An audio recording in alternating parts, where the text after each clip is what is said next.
আমাকে দেখছেন আমি শ্যাম সুন্দর। এখন রয়েছি রাজস্থানের বিকানির সিটি থেকে 30 কিলোমিটার দূরে কার্নি মাতা মন্দির বা ইঁদুর মাতা মন্দিরও বলা হয়। সামনে দেখছেন এটি কার্নি মাতা মন্দির।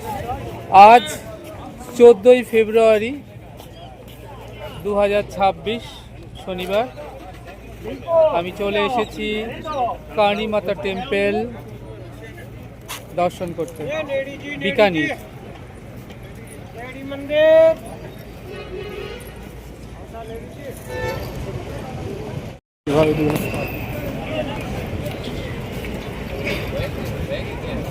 কার্নি মাতা মন্দির, জয় কার্নি মাতা। রাজস্থানের বিকানির থেকে 30 কিলোমিটার দূরে অবস্থিত দেশনোক নামক স্থানে এই কার্নি মাতা মন্দির।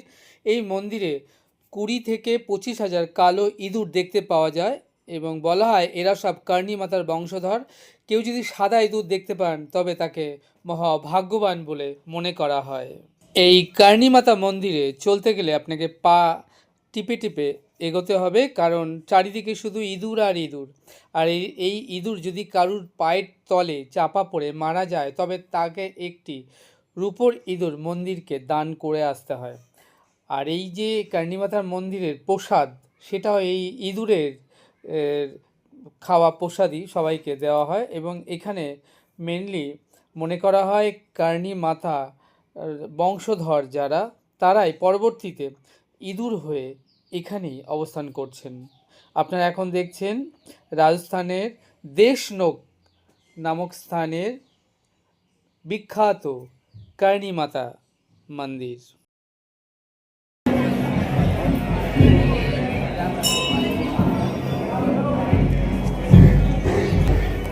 আমাকে দেখছেন আমি শ্যাম সুন্দর। এখন দাঁড়িয়ে আছি রাজস্থানের বিকানির শহরে কার্নি মাতা মন্দিরের সামনে। আপনারা দেখছেন রাজস্থানের বিকানির শহরের বিখ্যাত কার্নি মাতা মন্দির বা যাকে বলা হয় ইঁদুর মন্দির। আমাকে দেখছেন আমি শ্যাম সুন্দর।